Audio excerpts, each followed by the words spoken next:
Diego Pavão ao meu lado, nosso editor de internacional. Tudo bom, Diego? Bom dia. Bom dia, Carol. Tudo bem? Tudo bem. Vai trazer aqui um assunto que está relacionado a essa conversa que trazíamos com o Gilvan Bueno.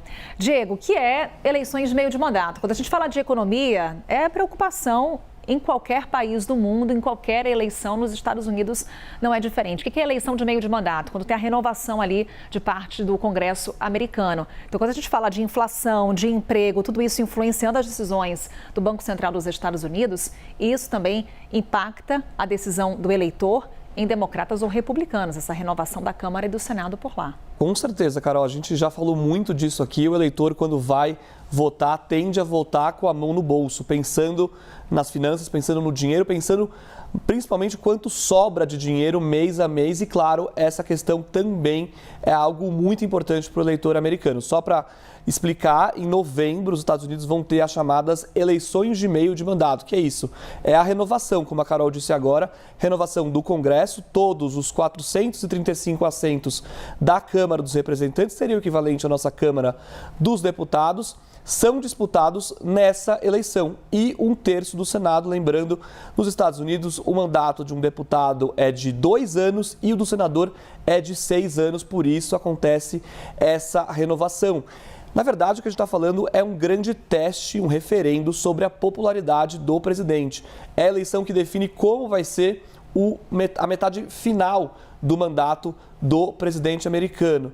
Então, com certeza, popularidade em jogo e a questão da economia entra nisso. Como a gente já falou, o Gilvan falava agora sobre o Fed, a gente não teve a manutenção da taxa de juros.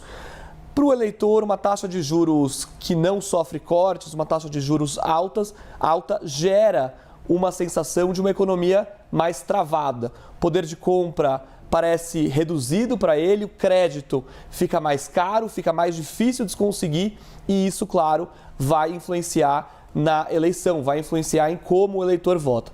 Acontece que nos Estados Unidos, a imprensa americana, inclusive, até chama isso de maldição do meio de mandato, porque praticamente desde a Segunda Guerra Mundial, em todas as eleições de meio de mandato nos Estados Unidos, o presidente perdeu alguns assentos, seja na Câmara, no Senado ou até nos dois. Só em 2 casos isso não aconteceu. Bill Clinton e George W. Bush, eles conseguiram manter o controle nessas 2 casas. Lembrando, Donald Trump tem o controle das 2 casas lá nos Estados Unidos. Mas a tendência é que o presidente perca, sim, uma das casas. Geralmente isso acontece com o Congresso. Agora, Carol, o eleitor americano também está de olho em outras questões que não estão ligadas exatamente à economia, à taxa de juros. Vale lembrar, nessa semana, claro, a gente tem chão até novembro, mas nessa semana a gente tem uma crise acontecendo nos Estados Unidos, lá no estado de Minnesota, onde há agentes federais ordenados por Donald Trump que estão ali tentando prender imigrantes legais, uma operação muito polêmica e que já gerou 2 mortes de civis americanos. Isso tudo, claro, gerando instabilidade interna. E do cenário externo, a gente tem 2 frentes agora também importantes. A gente tem a Venezuela, a intervenção lá em 3 de janeiro, quando os Estados Unidos invadiram a Venezuela, atacaram o país e derrubaram Nicolás Maduro. Donald Trump diz que essa operação foi no interesse daquela agenda dele de América em primeiro lugar, porque agora, segundo ele vai poder levar as empresas de petróleo para explorar o petróleo da Venezuela. Lembrando, o país tem a maior reserva de petróleo do mundo.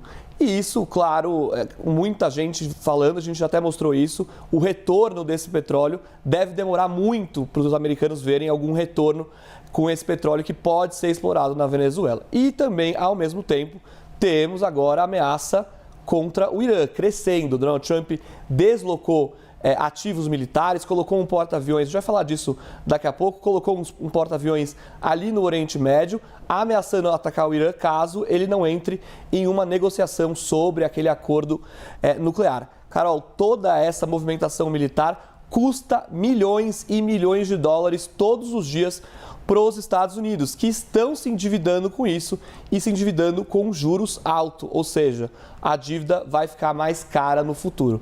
Então, claro, todo esse cenário, com certeza, a economia, grande peso nisso, mas todo esse cenário também impacta para o eleitor americano que vai votar em novembro. Claro, até novembro tem chão, como eu disse, pode acontecer muita coisa, pode mudar muita coisa, mas nesse momento é o cenário que a gente tem. Daqui a pouco o Diego Pavão volta justamente para trazer conteúdo exclusivo aqui da CNN Internacional sobre conversas que acontecem entre Estados Unidos e Irã. Até já, Diego. Obrigado, Carol. Voltamos a olhar aqui para o Brasil.